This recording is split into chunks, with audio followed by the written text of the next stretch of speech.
twashyize hamwe agera ku mbuto z'urukundo. Abateze amatwi Radio Rwanda mwiriwe, mugiye gukurikira ikinamico Museke Weya mutegurirwa n'umushinga la Benevolencia. Museke Weya ihita kuri Radio Rwanda kwa gatatu no kwa gatanu saa 2:40 z'umugoroba.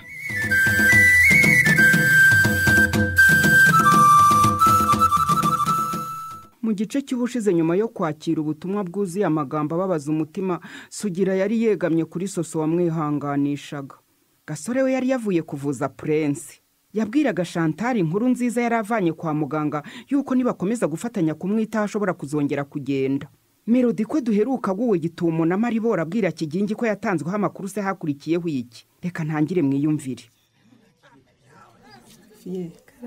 Ariko none umuntu arabona ugaragara nk'utuje ubanza ubuzima bwawe umaze kubumenyera nubwo wabugoye. Nanjye ndabona biraho da. Batamuriza na Shema se. Nuko nabwira bugacya nabindi. Rero numva ari ababa batera ibiparu baseka ariko ngiye kurenza ntabwo ari ibintu byanjye. Yo. Muri rero Fiyete ndakumva. Hari n'abandi nagiye mbigiramo inama kandi bikabafasha. Iyo uri mu bintu nk'ibi bikugoye kandi udashobora kubihindura, icyo uhindura ni umutima wawe maze ukiga kubana nabyo. Mva nkubwire Fiye, burya ibyo uremereje birakuremerera, sibyo? Cyo gerageza rwose ukora umwitozo wo kubirenga. Abandi nibaganira nawe uganire. Ukeneye ko umufasha iki cyangwa kiriya nawe umufashe. Gutyo. Urakoze batamuri. Fiye, hari n'ikintu nshaka kukubwira.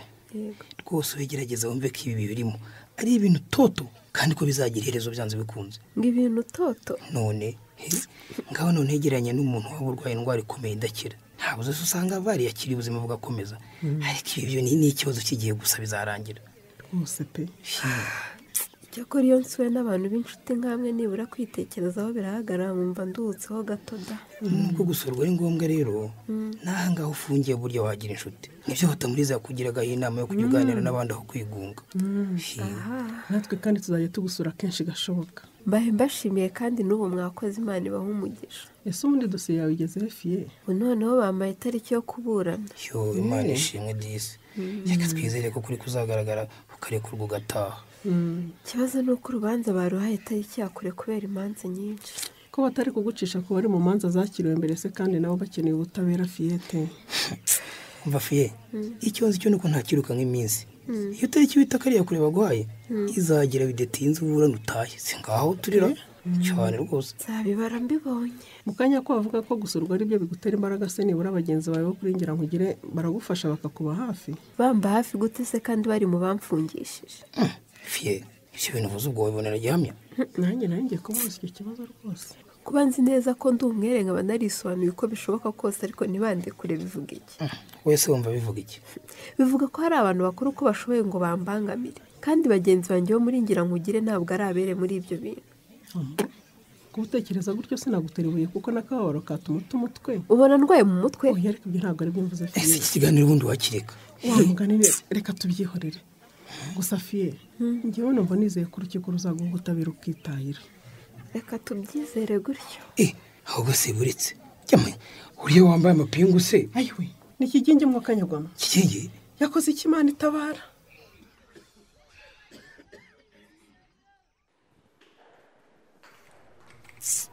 Ariko uzi ko ubuziranenge bwa serivisi itangwa n'iki kigo ntangiye kubukemanga Melody.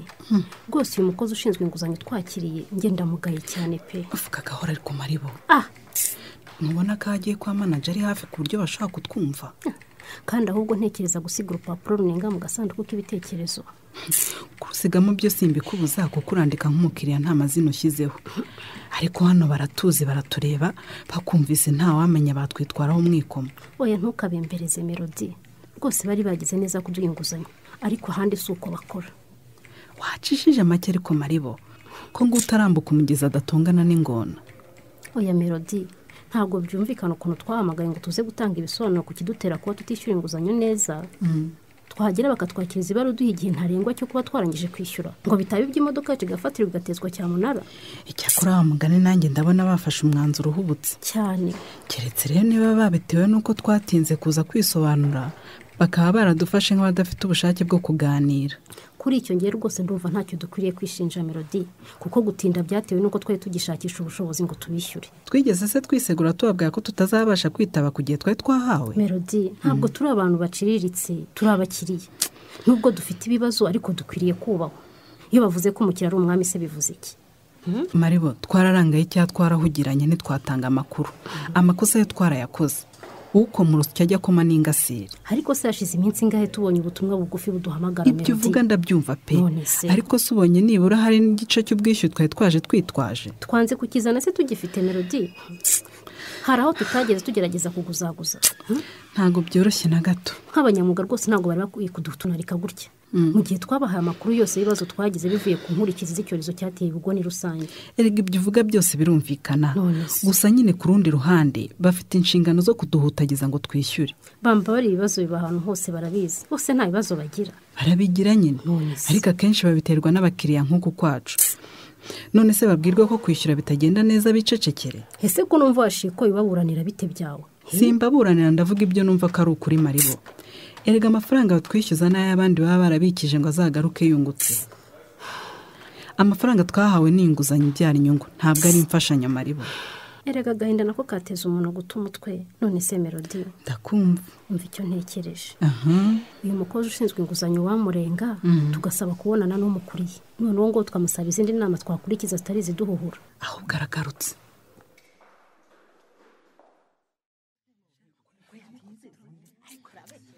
Bitese kigengi muvandimwe. Shimana batamuriza se. Niba mubona nyine ndi mu mapingu. Ihangane komera kigi. Murakoze kunkomeza. Kandi mugeze neza guhatiriza kugeza mubashije kumvugisha. Numvaga nihebye ntaza ahondi. Ugukomeza byari inshingano zacu kigi. Kigi. Twari twiyemeje kwicara se tukarambya. Ntabwo twari kuhava batakuduhaye. Rwose muri abantu beza kuva kera. Muzigera muhinduka. None se twihuse ko iminota duhawe ibaze. Wafatiwe iki? Ndazira akamama nta kindi. Kuvuga ko uzira akamama uri mukuri kuko wiyumva nk'umwere. Ariko saba bagufasha bakubwiye ko bagufatiye iki kigi. Twizeye ko atari ikibazo cy'imicungire y'ibyo waragijwe ku kazi. Ku kazi nta kibazo mafite. Usibye ko nyine ugitangiye kuza kuko ntabasha kugakora mfunze. Reka twizere ko uzarekurwa vuba ukabasha kugasubiraho nta ngorane. Icyo nafatiwe rero, ikigaragara imvano ya byose no gushudikana kwa Kambare na Maribori. Ko?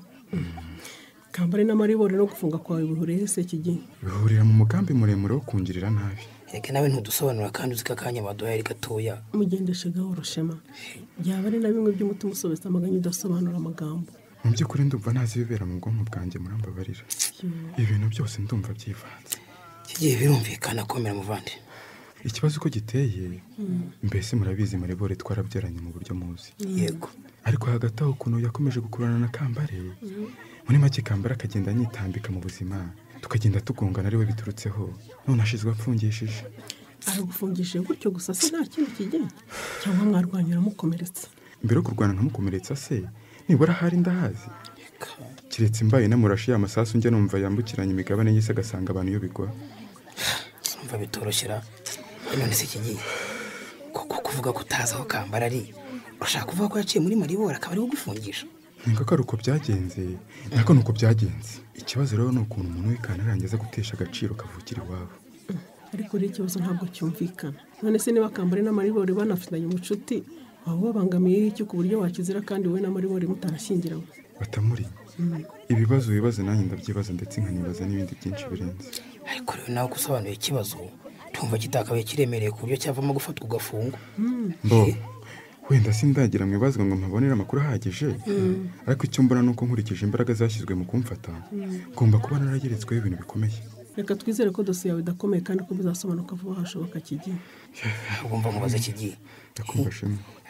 Ubundi amakuru yuko wabuzira Kambare na Maribori afite gihamya cyangwa no gukeka? Ntabwo ari ugukeka Shema. Njyewe ubwanjye narayambwiwe na Melody ko ngo Maribori hari ibintu yandeze. Reka ngo nitege ko igihe cyari cyo cyose nakorwaho iperereza. Ibyahise bikurikirana bimubona.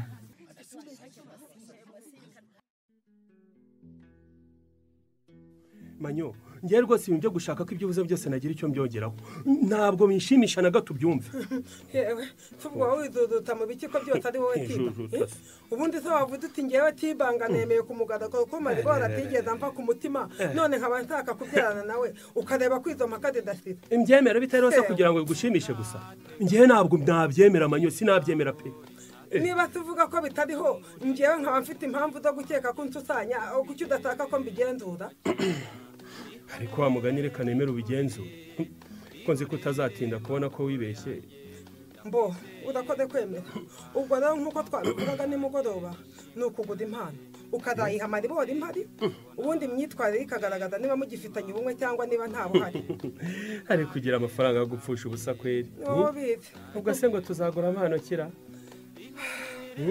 hariya ntekereze uzi icyo tuzamuha vuga numve ntabwo tuzamuha impano imwe tuzamuha ebyiri ibyo kandi nabyo ukabura byemeje wenyine dawe ariko kiba kuki ukunda impaka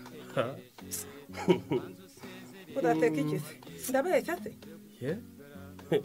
ngaho se vuga izo mpano wowe ukagira impano mbo urabanza usinyire ko nimvuga impano Maribora azahabwa nta mpaka utera ntabyo sinyira ndabyanze manyo ndabyanze pe niba ubyanze ubwo wanze ko ngenzura ko ufitanye ubumwe na Maribora bivuga ko mugisodekanye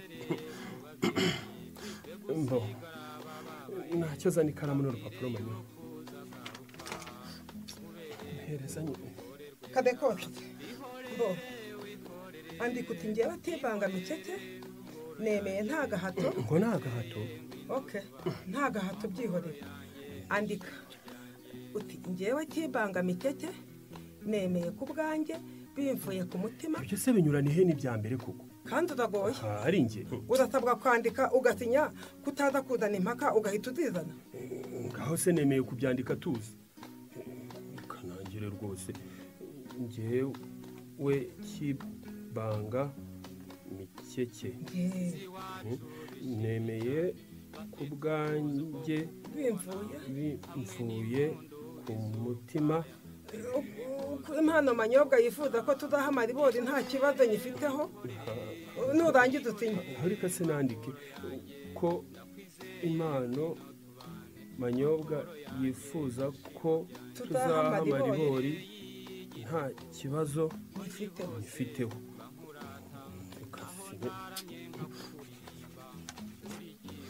urakoze akira udakoze cyane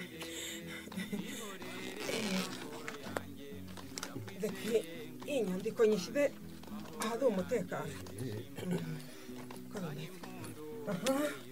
sasa rero impano ya mbere ni isoko reke nta kibazo ikaba ari umutuku kagira inkuru habaye iki kuki uhitamo umutuku ubwo se gihamya ko hari isoko reke y'umutuku uzi Maribora yambaye none ikaba isaze ukeneye kuyitimbura ngewe ntumbeshyere manyo ntumbeshyere ahubwo noneho ntacyo ushyiraho ibara ushaka haragumamo umutuku niwe uzatuma Maribora agaragaza amasantima y'umutuku ariko naragenze ndabona ko wari wabona iki reka twikomereze impano ya kabiri ni isutiye ngwinyi byose ndabisheshe manyo ndabisheshe mbivuyemo aho imitwe yabiganisha ndahavumbuye urumva ndahamenye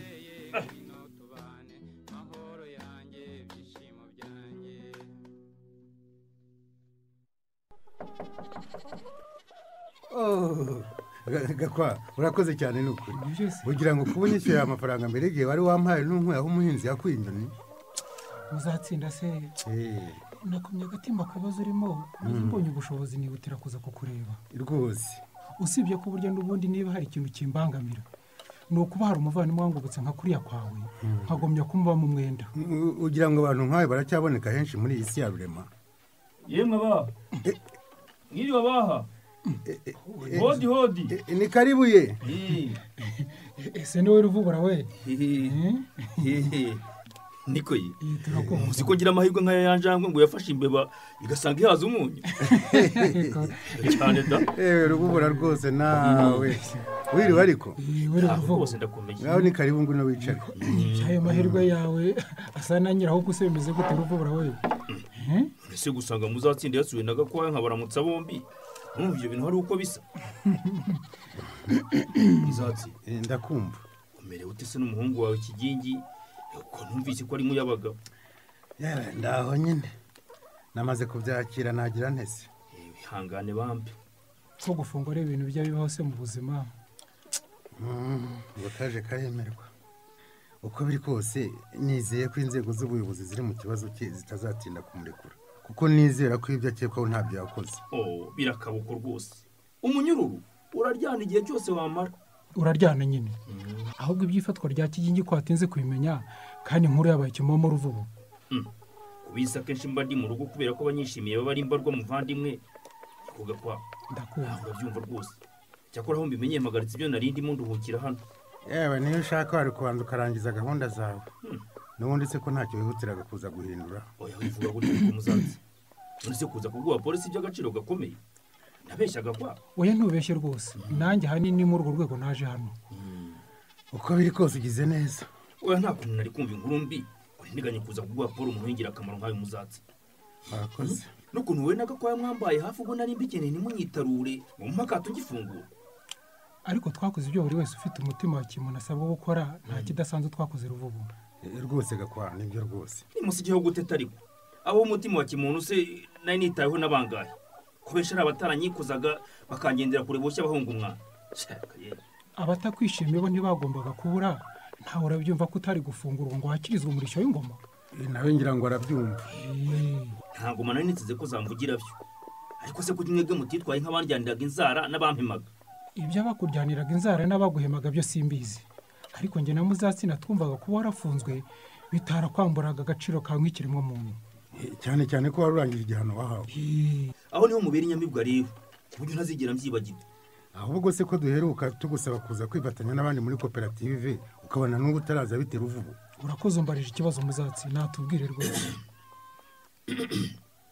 Kuba ntaraza rero oya tubwire rwose tuguteze. Buriya ndacyabitekerezaho rwose ntabwo biraza neza. Ariko se ufite ikibazo cy'uko tuzaba turi kumwe ruvubu. Nyamara bati intambwe ya mbere niyo ngombwa. Suko se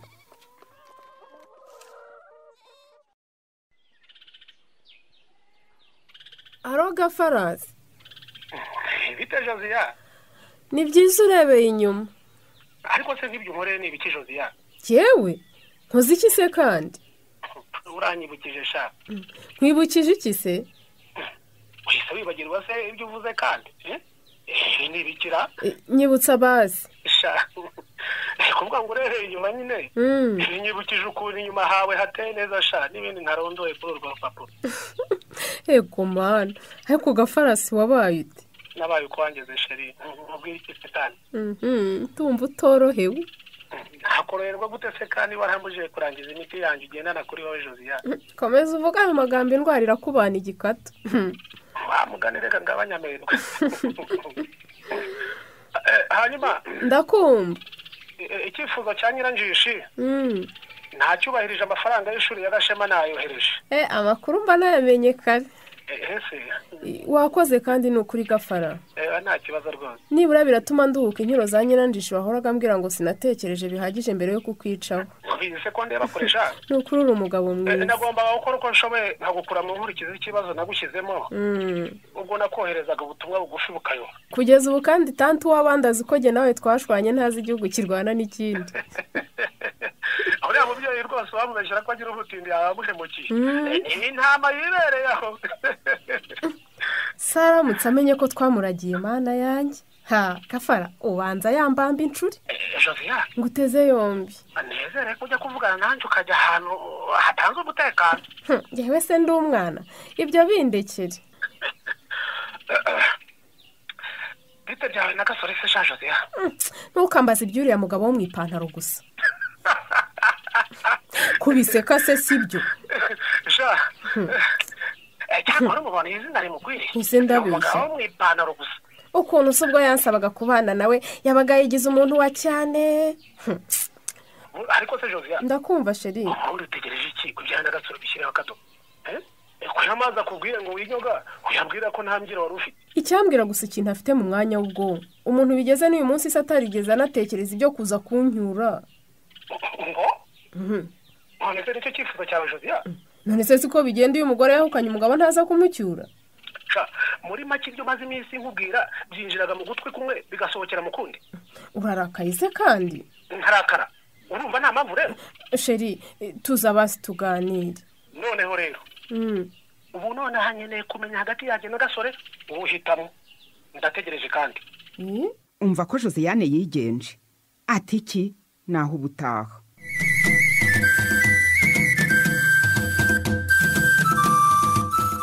Iki gice mumaze kumva cyahimbwe na Musagara Andrea. Ufite ikibazo cyangwa igitekerezo watwungura wakohereza ubutumwa bwawe kuri telefoni igendanwa 0788 80 38 cyangwa ukabwohereza kuri interineti kuri aderesi ikurikira musekeweya@yahoo.fr. Ushobora kandi no gusura page yacu ya Facebook ariyo Musekeweya Rwanda, kimwe nuko wajya ku rubuga rwacu ari rwo www.musekeweya.org cyangwa se kuri channel ya YouTube yitwa Ikinamico Musekeweya Official ukahasanga ibice bya Musekeweya. Wifuza kandi gukurikira inkuru ya Shema na Batamuriza yakunzwe cyane muri Musekeweya, wa telefona ku murongo 845 ugakurikiza amabwiriza. Musekeweya impumuro na bumanzi hakemetsi ingemwe z'amahoro ntuzitangwe hari urwango ntizimera. Amahoro y'Imana aho muri hose nshuti mwese muduteze yombi. Uyu ni wa mwanya urubuga rw'ibitekerezo by'abakunzi ba Musekeweya. Ubutumwa bwa Ernestine Mushimimana wo mu karere ka Gisagara umurenge wa Kigembe nibwo duhereyeho. Yateruye agira ati nkomeje gushimira mwebwe barimo bacu beza kuko mudasiba cyangwa ngo mwinubire kutwigisha nta kiguzi mutwatse. Ubu twebwe abakomeje gukurikira Musekeweya tudasiba cyangwa ngo dukererwe turabamenyesha ko dukomeje gutsinda amasomo dukuramo kuko twahisemo gukurikira abarimu bacu tutarangaye aribyo bidutera kugenda twimuka tudasibira. Manyobwa gabanya gufuhira Kibanga, wibuke ko agukunda cyane kandi ujye wizera umugabo wawe kugira ngo nawe bizaguhe amahoro no gutuza. Uyu mukunzi mu gusoza ati nkomeje guhumuriza Fiete kuko igihe kizagera ukuri kwigaragaze maze afungurwe. Nkundi neza Sirasi w'Inyanza mu murenge wa Muyira we ati mwiriho neza barimo batwigisha amasomo meza asobetse ubuhanga n'ubuhangange mu buzima bwacu bw'ejo hazaza. Ariko se koko gasore ko wibuka ko urukundo rwawe rwa mbere ariko rwawe na Chantal warwanya urugamba rwo kurubona kuki udashishoza koko nk'umuntu wakunze. None se ubona Josiane agukunda gasore? Inama nakugira fata umwanzuro uvi iruhande rwa mama wawe Zaninka kuko mbona ari we uri kuguteza ibyo bibazo byose. Ariko se gasore koko ntubona ukuntu Chantal agukunda rwose va mu rukundo rwa Josiane rw'ikinyoma. Niyo nsaba Venansiyo w'umurenge wa Bugarama akarere ka Rusizi we yaragize ati sugira kwihangana bitera kunesha kandi wibuke ko ibi bitegura ibyiza have wikwishuza icyatumye uvuka kuko Imana ijya kukurema yari izi icyo uzaba cyo. Chantal nawe gasore burya ngo iki Imana yifatanyirije ntawe ushobora kugitandukanya. Manyobwa buriya kwemera ko Kibanga gutaka si iby'agaciro. Ngewe nakubwira ngo urukundo ni rwogere. Nawe rero ujye ugabanya amahane. Kiba waragikemuye pe kigiye kuki utakwemera ko wahemukiye Maribori? Burya ngo irya mukuru riratinda ariko ntirihera. Warabwiwe ntiwumva none reka wumve. Abagize icyo babwira Kigingi ni benshi nabana mwana Paterne w'Imwezi amufitiye ubutumwa. Yaragize ati ese Kigingi we ubundi buriya wanze Maribori ubona ko utazamwifuza. Gusa baravuga ngo igisenge kivumbuye kuri fondation kibagiza ko ariyo gihagazeho. Nawe rero wivumbuye kuri Maribori wibagiza ko yaragufitiye umumaro munini ariko ingaruka nawe zibone. Gusa wagiye yarakigukeneye ariko bigira hora byakira none utangiye kumwifuza. Ngewe cyo koza ndi wowe nakwemera nkamwihorera kuko ni ngewe uba warabyikoze. Ese ubundi aramutse yongeye ukwemerera mugakundana ubundi yakwizera gute n'ibyo wamukoreye? Aha urwishigishara rusoma. Dusoreje ku butumwa bw'umunywanyi wa Musekeweya Sindayigaya Claude uri mu kagari ka Bisenga umurenge wa Rusororo ni mu karere ka Gasabo. Yaragize ati Kigingi we kuki wibuka ibitereko washeshe? Harya ngo iyo ngira ntiyari ijambo ngo nuko yaje nyuma. Yo ihangane ugica inkondo si ugicundamo ndavuga igisabo. Gusa nkurikije amagambo kuva mu kanwa ushobora kuba hari iby'umutima wawe ugushinja dore ko nutazi irengero ry'amagambo agira ngo umuyaga nigaju. Gaso aho ntubona Chantal aseka ukagira ngo yaribagiwe oya ahubwo nuko intimba y'intore itayibuza guhamiriza kandi n'imfura ishinjagira ishira. Aho ntiwibutse gusiga ugusanga usanga ugusiga. Aho niho akamanitse wicaye ndavuga gati none ukaba ushaka kukamanura bidashoboka mbwiza ukuri. Ubwo nibwo butumwa twabahitiyemo kuri uyu mugoroba. Abanditse mwese arabo dusomeye ubutumwa nabandi tutabashije gusomera ubwabo kubera umwanya utabitwemereye mwese mwarakoze. Abari boteze mbi namwe turabashimiye. Kuri mikro mwari kumwe na Rukundo Charles Rwanga. Musekeweya impumuro na bumanzi hakemetse ingemwe z'amahoro ntuzitangwe hari urwango ntizimera imizi irashora ikabura ishinga